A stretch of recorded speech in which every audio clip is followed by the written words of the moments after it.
see you this morning. Ay mo kalimot mga igsuon. After our third service, natay fourth service o dili gina. It will be our gathering as we start this year.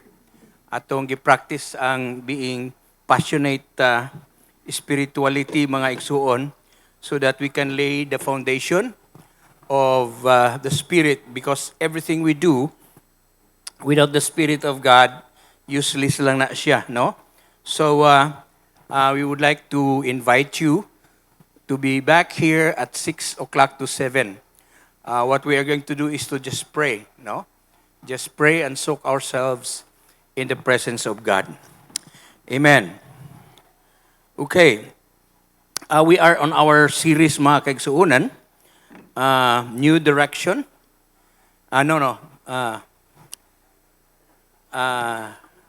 Reset, no? Divine reset. So as we start this year, atong gi-reset ang atong mga kinabuhi because tingali naglalag na tayo, no, sa last year. Parang mahina na yung ano natin. Tungod kay maraming virus, tingali na apektuhan yung Christian life natin, but we would like to start with a new and fresh mandate of the Lord Jesus Christ. So, we discussed we are now on our third week, and we'll be talking about divine or new purpose and new direction. This is very important that we might not have a new purpose, but we will renew our purpose. And we know in this church, we are a disciple-making church, and we know that our purpose is to love God and to love people. And our direction is always geared to winning souls and making disciples. So it is very important for us to renew that purpose. It is very important for us to refresh that purpose so that we can go ahead sa atong direction, mga kapatid. Our text this morning is found in Proverbs chapter 19, verse 21. Many are the plans in a person's heart, but it is the Lord's purpose that prevails. Let's pray. Father, we thank you for your word today. I pray that you will bless the word that we are about to hear, and let your Spirit, Lord, speak to us as we as we start this year and move forward. We know our purpose and direction, of Father God. We don't want to be detoured from your purpose and the direction that you want us to tread upon. I pray, O Father, that you will bless every one of us, that dili gid mi mawala sa imong katuyuan o sa imong direction sa among kinabuhi. And we thank you, Lord, that this year we are so excited to continue with your purpose and your direction over our lives. In Jesus' name, amen. You know, in this world, we have a lot of plans. As we start this year, it's very interesting, no, nga each one of us namang kita mga plano. In fact, sa ating kanang pasalubong bitaw or kanang pagsugat nato sa New Year, most of you here came here sa ating New Year, and we listed all of those things that we desire, we want to happen to us on this 2026, no? And I know that daghan kayo tagwa, no? Not just New Year's resolution. The world would always like to, list things. What are their plans? Ang unsa ilang mga New Year's resolution. But as we nahimo nga kultura sa atong church, that we always list 12, at least 12 kay G12 man ta, no? 12 things that we would like to happen in our lives, in our family, in our ministry. And it's very important, mga kaigsoon. It's very good. However, those might be your plans. Maybe some of you nagplanta nga we go abroad tingali, magkabahay po tayo, magkakutsi, or whatever is plans. And there is nothing wrong about it. However, brothers and sisters, ang kuan mga igsuon mo ni, are those plans are aligned with the purpose of God? Because some of us, you might say nga, Pastor, nagsulat man ko. Why is it that not everything that I planned, not everything that I planned this year didn't happen? Nga naman. Now, the Bible says that many are the plans in man's heart, but it is the Lord's purpose that shall prevail. Ang tanong, yung plano mo, yung desire mo, is it in line with the purpose of God? Because the plans of man that is aligned with the purpose of God, it will always prevail. So meron tayong mga plano, mga kapatid. I have a lot of plans, but not all plans that I had came to pass because some of those plans, I was not just aware that it was not God's purpose. It was not aligned with the purpose of God. That is why, ang akong direction, ang ginagawa ko, parang direction ko lang sa aking sariling plano. Gusto kong sundon yung plano ko, but I fail to pursue the purpose of God in my life. This is what we are going to discuss today because I would just like us to be aware that aside from your plans, there are purposes of God sa atong mga kinabuhi. Amen po ba? Okay. Today, we are going to examine truths through this 3 P's, no? Doon ay tulog kapi nga akong hisgutan karon. I will be talking about plan, purpose, and pursuit. So, as I said earlier, the title of my message, New Plan and New Direction. So, see to it, nga ang imong plan will be in line, aligned with the purpose of God. And as you align yourself, as you align your plans to the purpose of God, then that's gonna be your pursuit. Mao nang imong sundon, mao nang imong habulin, no? Habulon. Anyway, let us start with man's purpose. Let's start with the plan, no? The plan. Sabi dito ni Solomon, many are the plans in a person's heart. I already told you earlier nga daghan, no? Ang dami ng mga plano natin, no? In our hearts, we have a lot of plans, especially as we face the new year, ang daming mga plano. This is what I'm going to do sa tingali sa mga estudyante dito. Ito ang plano ko, ha? Dapat tapos ako ni nga kurso. Some of us maybe nag-ship ka mo ng mga kurso, ano? Kay pirme mo lang bagsak. So plano, ang uban sa inyo tingali, magplano ka nga karong tuiga, magminyo na gyud ko. Muna akong plano. Pero ang problema wa man matuman. Maybe last year gusto ka na magminyo, no? You want to get married, but wala may kuan. Naanaw ta kay uyab pero dili man wala mga asawa sa imo. Ang problema, basi ka ng imong uyab, wala mo align sa purpose ni Lord. Amen? So dili ka bubuton ni Lord. So, plans, brothers and sisters, it's very important because natural magina. We have to plan for our future. You know? Kinahanglan marunong po tayo magpaplano, no? Sa atong planuhon. Dili na siya whatever will be. But see to it that our plan will be the purpose of God to make it prevail, para matuman gyud ang plano sa Ginoo sa atong kinabuhi. The Bible acknowledges that human hearts is full of plans. We plan with good intentions.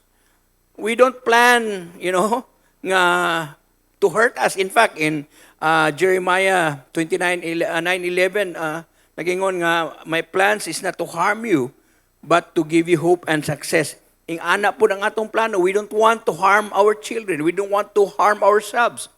It is in good intentions, no? We have ambitions, creativity.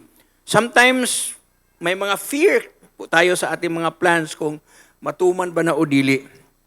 Our plans are shaped by this following. Nganong nagplano ka, maybe your plans are not the same with my plans, no? Insan, yung mga plano ng bana, dili po ang plano sa asawa. Okay? So our plans are based perhaps on our experiences. Kung sa imong mga plano, what is your experience? Maybe you are shortage of money, kulang ka, nalugi yung negosyo mo. So you plan for good things for your business. Perhaps you experience some sickness, some disease in your lives.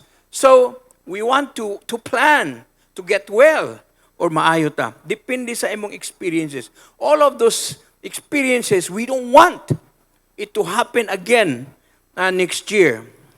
Our plans are based on our desires. That's what I told you. Kung sa imong mga pangandoy sa imong kinabuhi, what are you planning about? What are your desires? Your plans is always based on your desires. And maybe you have some limitations in your lives. Usap po na nga nag-influence sa imong mga plano sa imong kinabuhi. Or our understanding. How do we understand? So we base our plans on our understanding, some revelations nga atong nasabtan sa atong pagkinabuhi. So plans can be sincere, intelligent, or even spiritual. However, mga kaigsuunan, yet it's still incomplete. The problem is not that we plan, the problem is when we trust our plan more than God. Kay kung ang imong pagtuo, gibase lang nimo sa imong plano, unya naniguro gyud ka, you do your best, and then wala na nimo, nakalimtan nimo ang purpose ni Lord, you set aside the purpose of God, o dito lang ka naning kamot nga mudato gyud ko niining tuiga, makasakot siya ako, or I could have my own, business or millions baka ha. But, brothers and sisters, if you are not aligned with the purpose of God, that's the problem. We trust on our plans than the Word of God, than the purpose of God. So let us always be reminded, nga ang atong mga plano, your plans may often focus on, kay kadaghanan magod sa atong mga plano, are focused on perhaps comfort instead of calling. Gusto nato i-pursue ang comfort, pero nakalimutan nato ang atong calling. Speed instead of timing.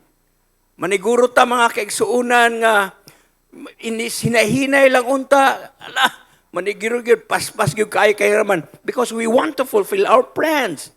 Sa mabas dili na ta makasimba kay nga naman we rush things because we want to fulfill our plans. However, your plans will never prevail, will never be fulfilled until or without the purpose of God in your life. Hinumdumi na. Jesus said, without me, you are nothing. No? Control instead of surrender. We want to control everything. Ang atong mga negosyo, ang atong mga schedule, lahat. We want to control it, but we forget to surrender our lives, ourselves, our time, our talents to the Lord. Amen po ba, mga kapatid? So without God, plans can lead to frustration, detours, or even distraction. So, there is nothing wrong to plan. However, my friends, ang atong mga plano must be aligned with the purpose of God, which will be our second points today, God's purpose. Naatay mga plano, but see to it that it will be aligned with the purpose of God. Let me read again our passage. Many are the plans in man's heart, but it is the Lord's purpose. Everybody say purpose. It is the Lord's purpose that prevails. Excuse me. So when your plans fail, you ask, Lord, baka hindi yun ang purpose mo. Because purpose is God's intent for your life. Okay? Because all of our plans are based on our experiences. Atong desire. However, as I said earlier, it must be aligned with the purpose of God.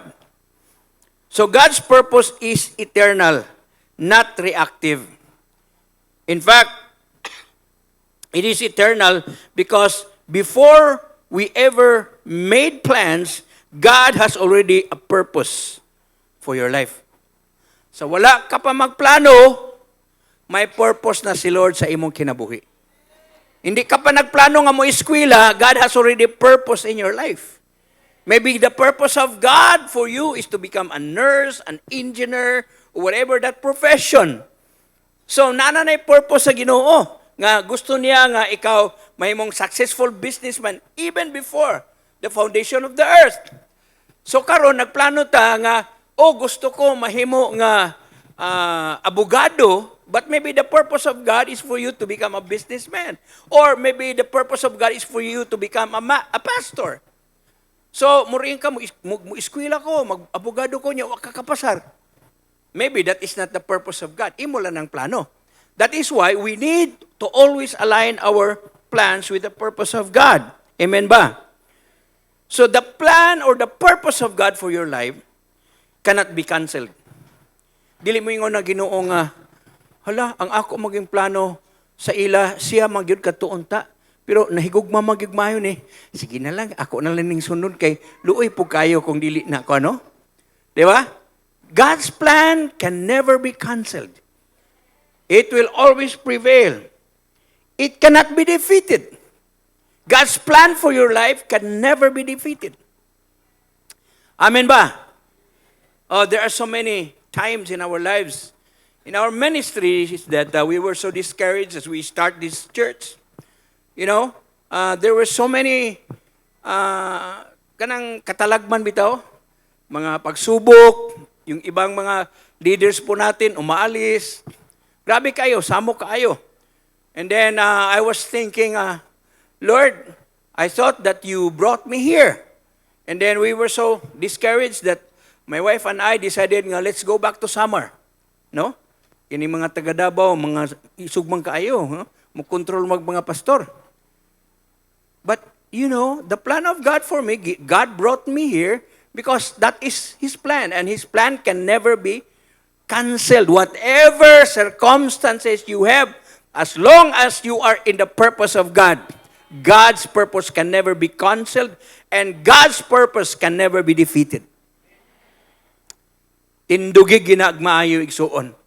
Bisag unsay imong gibati, God's purpose can never be defeated. You will always win because that is God's purpose in your life. No matter how great are the, problems and hindrances, just like King David. Si David makigsuunan God's purpose for his life. He even didn't plan to become a king. He was just an ordinary shepherd boy. But God's purpose for him was to become the king of Israel. Pero sa diha nga mingsukol siya, igsuon. Dako kayong higanti, ang laki ng kalaban niya. However, he submitted to the purpose of God. God allowed those things to happen to him. And he defeated the Goliath. Why? Because he was in line with the purpose of God. Even though he didn't plan to become a king. He didn't even plan to face Goliath. Because at that time, gisugo lang siya sa iyang papa to bring lunch to his brothers, elder brothers. Magdala lang dito og pagkaon. And as he passed by, he heard the challenge of Goliath. And then he said, nobody dared to face this Goliath. You know, he is not in covenant with God. He is a Philistine. And so, yun siya, kaysa man, wala ming sukol, ani?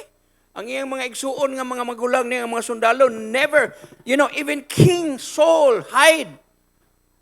Pero wala man to siyang plano, but he was challenged.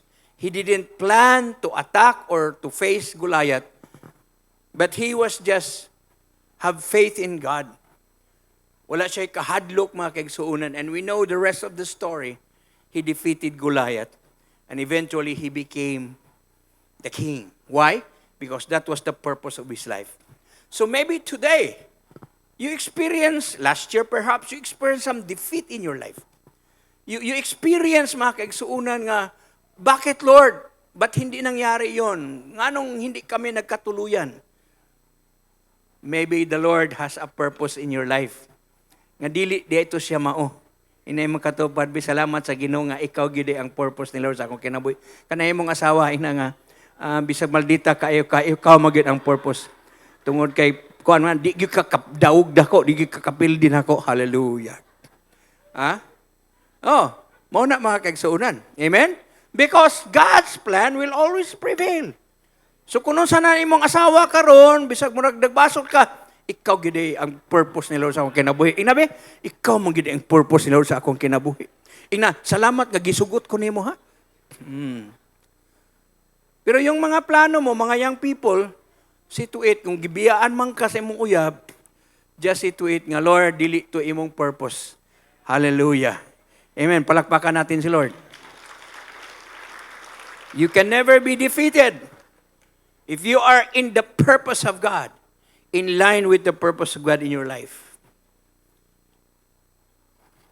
While our plans are temporary, God's purposes prevails. Let us remember that. Your plans are temporary, but God's purposes shall prevail. Yeah? It stands firm through failure. Maybe you have failed. Maybe palpa ka. You want to do these things and then nagsugod kag negosyo, walang nangyari, no? But let us remember, you might experience some failure in your life. Success perhaps, even if you succeed on your own plan, or lose and change. God's purpose may interrupt our plans, but it never interrupts His promise. Si Mary had a plan. He was betrothed to Joseph. And kaslunon na sila. Di ba? Sino ang gustong magpakasal diri? Mga kaslunon? Di ba? We have plans. Asa ta magpakasal. Kinsay atong, kinsay atong pakaslon. Ang budget po natin, no? Magkano? Kinsay atong invite-on? Sino yung ninong anina natin? I believe nga yun din ang plans ni Joseph and ni Mary. And all of a sudden, God appeared through Gabriel. Iba yung sinabi. Kaslunon siya and then you will conceive a child. And that was the purpose, that out of you, a Savior will be born. So iba yun. That was the purpose of God for Mary. To bear the Son of God to save the world. Pero yun siya, Lord, I have a plan. May na ako. Kasulunon na ba ko? But anyway, yun siya, be it unto me according to your word. Because, ang mangyari kasi, she is going to conceive. Out of wedlock. Di pa sila minyo, buntis na siya. Because the Holy Spirit, she was conceived by the power of the Holy Spirit. To make the long story short, nasira yung plano nila. When his boyfriend heard nga nabuntis man ang akong girlfriend nga wa pa man gyud na never been kissed, never been touched, but totally damaged naman ni siya. Tingali, nowadays, parang hindi malaking issue yan. Pero in those days, hindi pwede yan. Especially when the community learned that she was impregnated out of wedlock. Wala pa sila magkasal, wala pa sila mag-ipon ni Joseph. And now, she became pregnant. She could die. She could be stoned to death. And in fact, Joseph quietly decided to leave her. So ang plano nila nga pagpakasal because of the purpose of God was interrupted. Ang sakay mong hunahunao, no? Plano sa Ginoo. Nabuntisan man akong uyab. O kamo po mga uyab diha kung nabuntisan mo, ayaw pag-ingon nga, iya ni sa Holy Spirit. Iya ra to si dili na ka pwede mag-anak og appointed son of God. Usa ra gyud ang son of God. Amen. Anyway, brothers and sisters, you might be interrupted, no? May mga plans po tayo but it was interrupted because of the purpose of God. So you have to, when you are discouraged and you feel like you have been faithful sa imong mga plans, and then something happens. May nangyari sa imong business, baka murag na purdoy man. Sige lang mga kaigsuunan. Because God's purpose will always interrupt so that it will prevail in your life. Ayaw, huwag mong pilitin. Kung gibuwagan na nimo siya, or wag na. Amen? I-unfriend na. So, maybe last year, there were some interruptions about your plans. There are things nga, why is it that it's not, I'm doing this, pero bakit ganito ang nangyari? You had been interrupted, especially when you experience some failure. Pero ito ang, kini ang pinakadelikado. When you experience some success in your plans, but it is not the purpose of God. You've got to discern. Why? Because there are some businessmen, there are some people nga, pobre pa kaayo, they were serving God, they were so active in the activities, winning souls and making disciples. And once God blesses them, they forgot the Lord, they quit coming to church. Kung kano sa pa kung kailan blines ni Lord, diha na magbagut-but kung maghatag ba ta sa atong ikapulo, maghatag ba ta sa atong first fruit. And then they quit coming to church. Maybe that's a sign nga maybe your plans, you succeed, gi-bless ni Lord, but it is not in alignment with the purpose of God. And it is so sad. I experience it, brothers and sisters. Nga, kung kailan sila blessed ni Lord, dito naming undang sa pagsimba. Why? They are so busy. Pastor, I am very sorry. I could no longer be active in our cell group or even in winning souls and making disciples because meron akong priority. So let's be careful. Sayon raman tingali, the greatest, the hardest to handle, ang lisod nga atong i-overcome is success.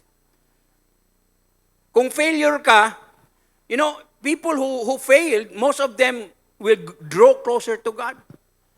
Pero kung nag-succeed ka na, daghan ka na kay kwarta, di naman ka mo ampo. Ha? Amen ba? Salamat kayo sa Ginoo sa gamay nga amen. But let me just remind you, your plans and God's purpose. So, let us remember, God's purpose may interrupt your plans, but it never interrupts His promise. God has a promise. Di kanibiyaan. God will always bless you. God will always use you. So, purpose answers the question, why? That's the purpose. Why am I doing this? Why am I, akong ikuha ni nga kurso, or I am a businessman. Why am I a businessman? You have to understand the purpose why. It's not just about the profit. Because some people are just after mag-business ko because of the profit. But first of all, you have to understand the purpose. Nganong nagnegosyo ko? What is the purpose? Nag-nurse ko, nag-doctor ko. What is, you have to answer the question, why? Because, mag-nurse ko or mag-doctor ko para maka-abroad ko. No. First of all, you have to ask, why am I doing this? Kanong ming sulod man ko nini nga kurso. So the plans may be the question of how. How do I do this? But it is very important that we will know the why. Amen? So karon igsuon, whatever you are, because all of us has different callings in our lives. But kinahanglan masabtan nato dinhi, why are we doing those things? And we know for a fact that in our church, our whys, everything we do is we do this to win souls and make disciples. Gamay rin ang amin ba? That must be the purpose. That must be the why in our lives. Mag-business ko, Pastor. Why are you doing business? To win souls and make disciples. I want to support my ministry. And I believe God is gonna bless you. Amen. When God establishes a new purpose in our lives, it often requires letting go of the old plans.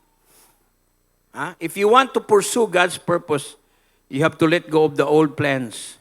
But what we lose in control, we gain, hallelujah, in clarity. So, if you will review back, look back sa 2025, there might be some failures. There might be some, you experience some loss of control.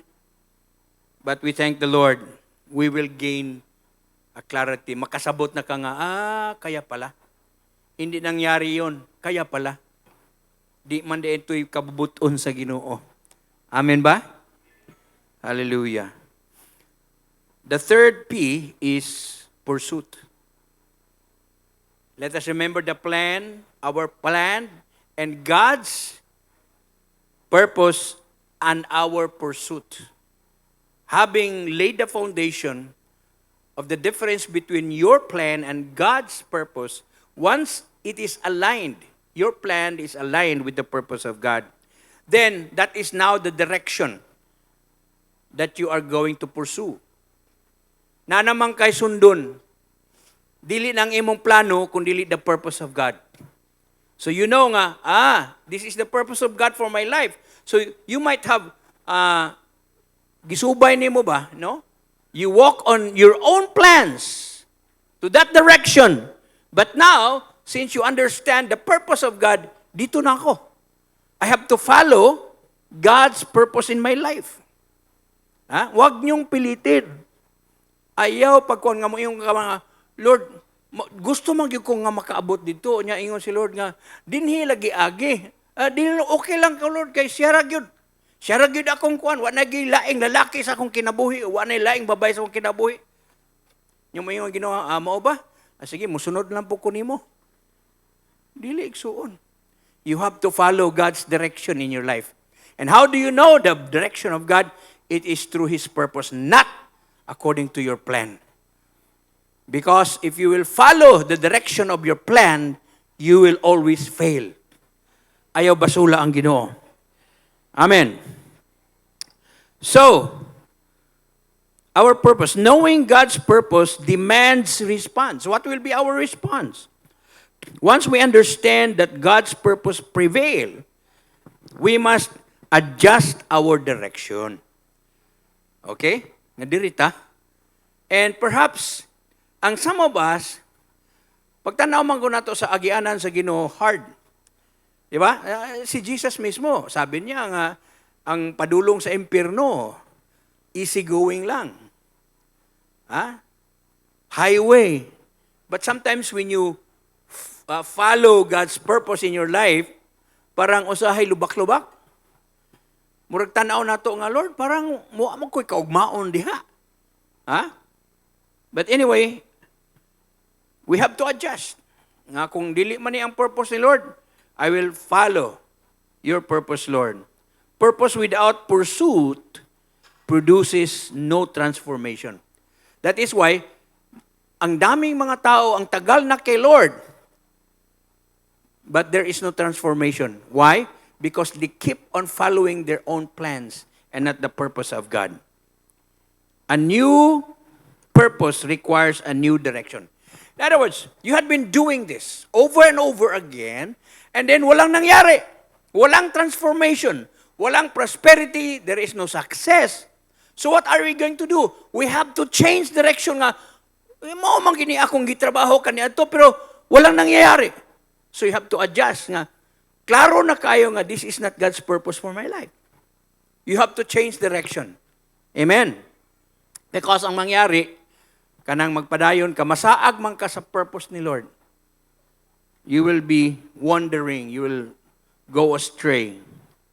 So, a new purpose requires a new direction. Let us remember that. So, unsa man ni? We have to renew. New way of thinking. Atong hunahuna igsuon. We have to change. Because we want to have a new direction. A new way of walking.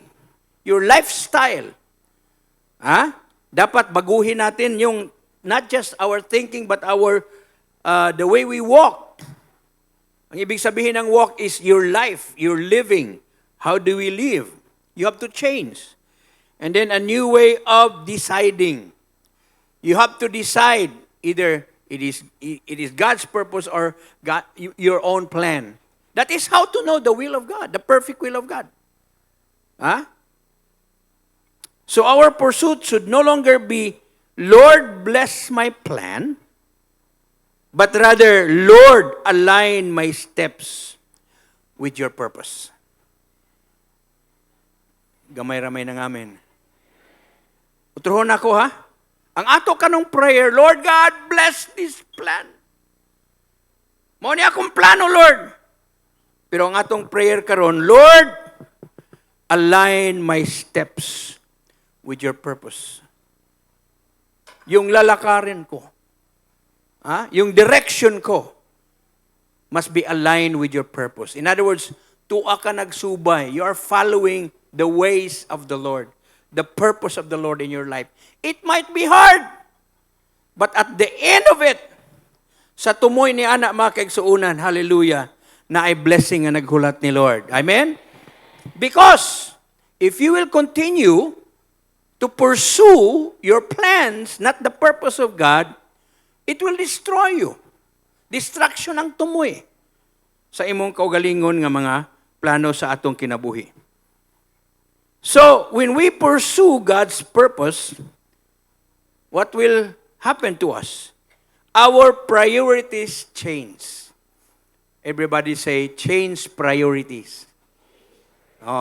Because ang imong priority karon hindi na yung plano mo. Ang priority mo, ang Lord na. Hallelujah. Amen? Okay, our path is straightened. Tarong na ang atong agianan. Hindi na crooked ways, kundi straight na ta igsuon. Amen? Our peace increases. This is the very important aspect on discerning the plan and the purpose of God. Na kahit na mahirap yung dinadaanan mo, you still have peace.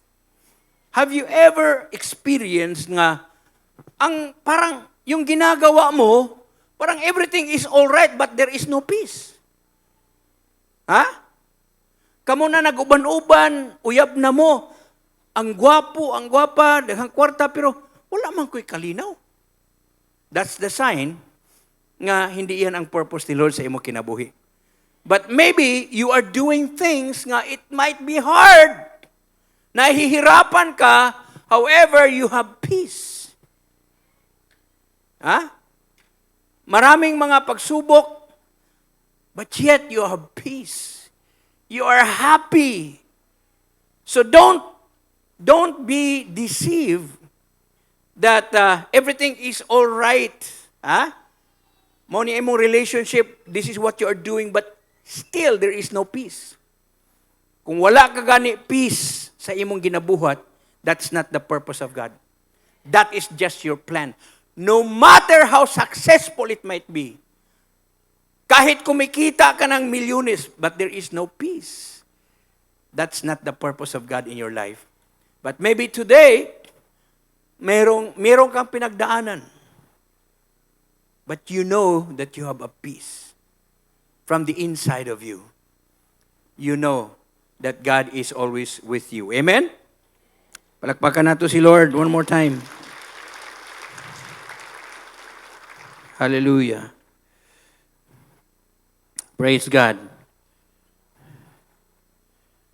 So mga kaigsuunan, we praise the Lord Hinumduman nato ang peace ni Lord, ang progress sa atong mga kinabuhi.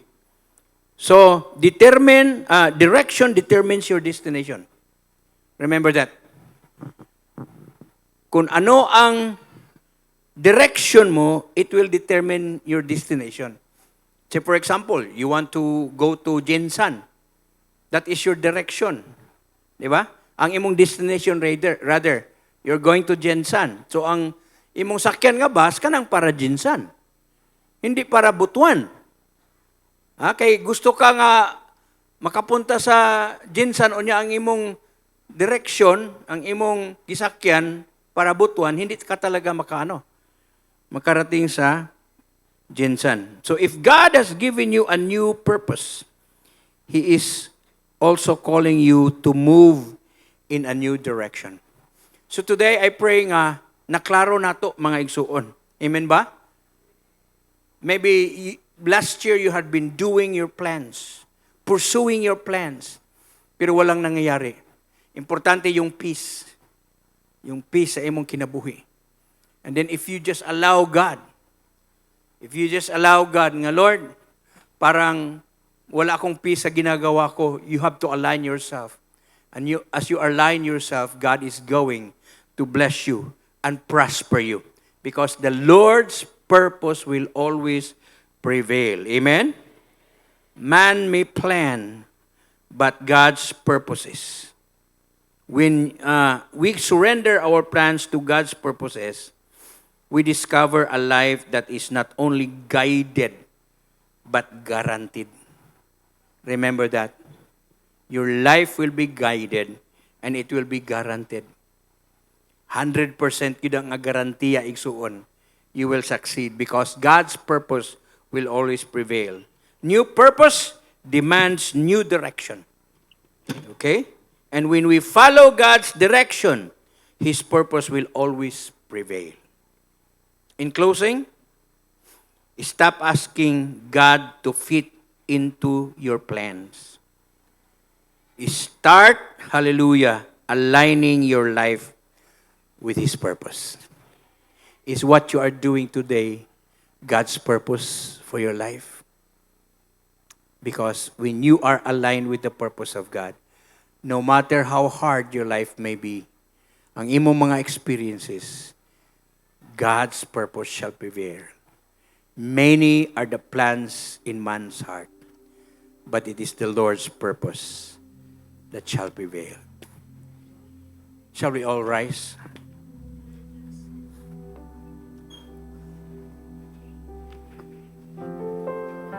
Let's sing that song from the inside out.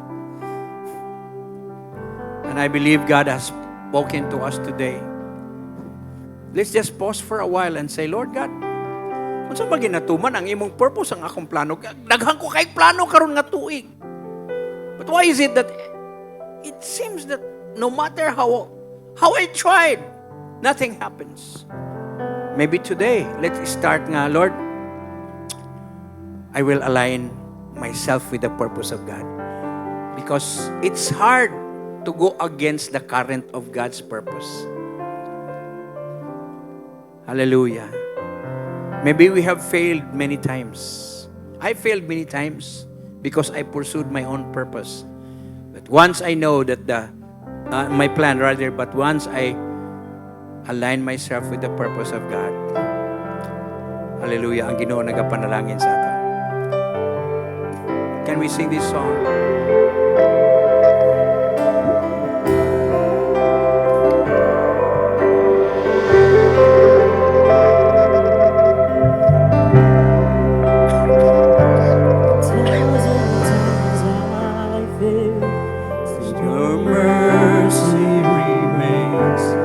Could have sung, but I can't.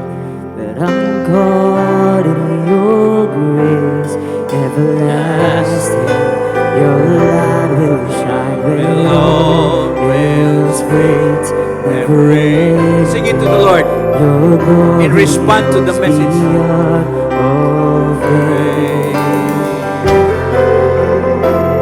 Yes, Lord.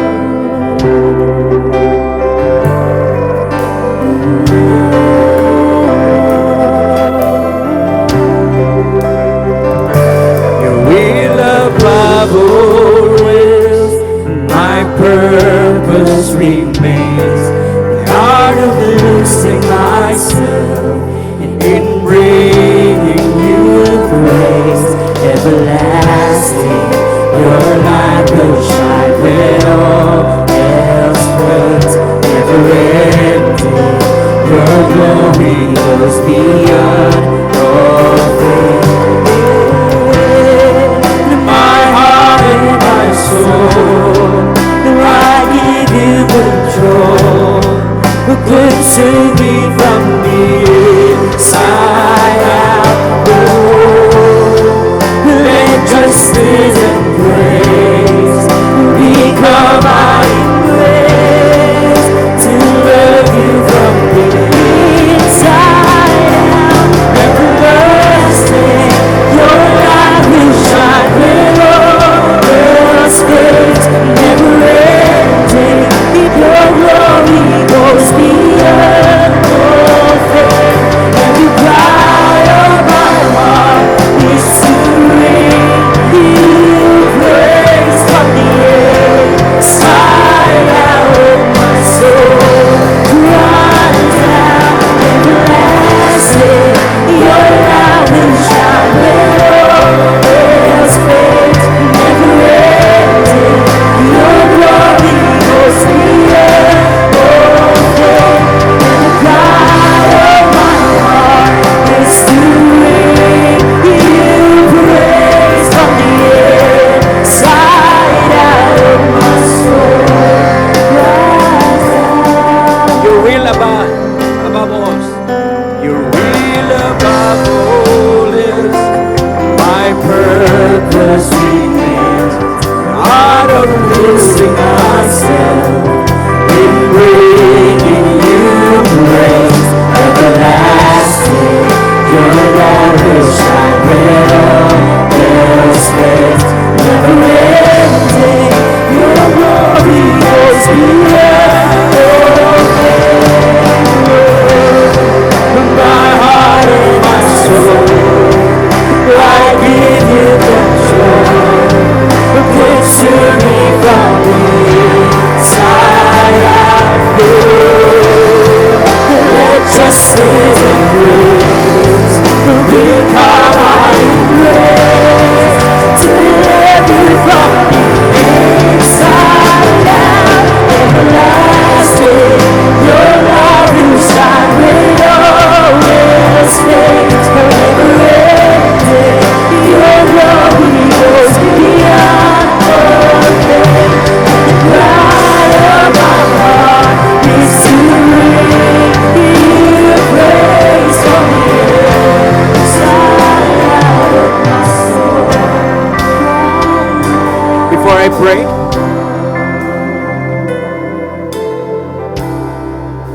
ang imo bang plano nakapasuod sa imo sa Ginoo o nakapalayo sa imo sa Ginoo?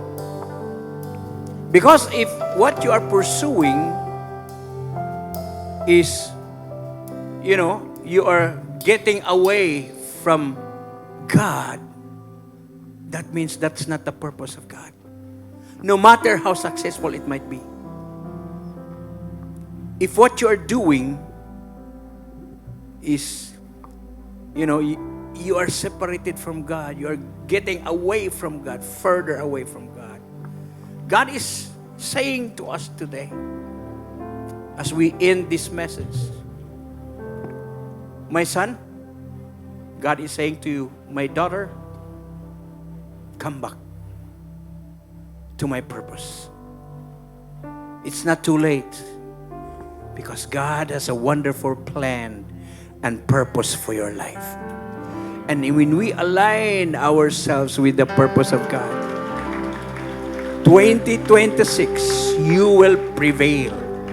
That is the word of God. I declare that you are going to prevail in every endeavors, in everything that you do, if you align your plans with the purpose of God. All we have to do is to humble ourselves. Nga, Lord, palpak you ko. Many times, 1,000 times, I failed. Maybe you are just like that song. 1,000 times I failed, Lord.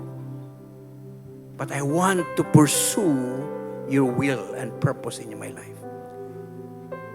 Can you surrender your plans to the purpose of God? Can you just raise your hands as I pray? Lord God, thank you, Lord, for reminding us. We have so many plans, but it failed.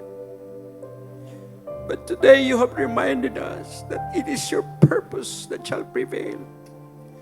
Lord, among gisurrender ang among plano sa imong katuyuan, sa among kinabuhi. Forgive us, Lord, when we fail. We humble ourselves. Ug mubalik mi sa pagsubay sa imong katuyuan sa among kinabuhi. Lord God, it's not too late. As we start this year, 2026, we want to follow your direction. We want to follow your purpose. Yes, ang among plano, Ginoo, among i-align sa imong purpose. Because we know, Lord, that your plan is not to harm us. You plan to prosper us and give us hope in the future. Lord God, na mo po na among desire. We want to prosper. But why is it that we had been hurt? We had been harmed. We don't succeed. And today, Lord, giklaro nimo nga it is your purpose that shall prevail. Lord, we surrender our plans to you. Whatever that plan might be, we surrender it to you, Lord. And we give it to your purpose. And thank you, Lord, that you are going to bless us. I declare 2026 will be a year of prevailing purpose of God for your life. You will succeed. You will prosper. You will be healed in the name of Jesus. Your family is going to be restored. And God is going to use you. Bisag unsa nimo kabisi sa imong prosperity, sa imong panalangin sa Ginoo, the more you will get closer to God. Gamito nimo ang imong kita, ang imong success. Hallelujah, to pursue the plans of God in winning souls and making disciples. Palakpakan nato si Lord. Remember those 3 P's? Plans, purpose, and pursuit. Amen?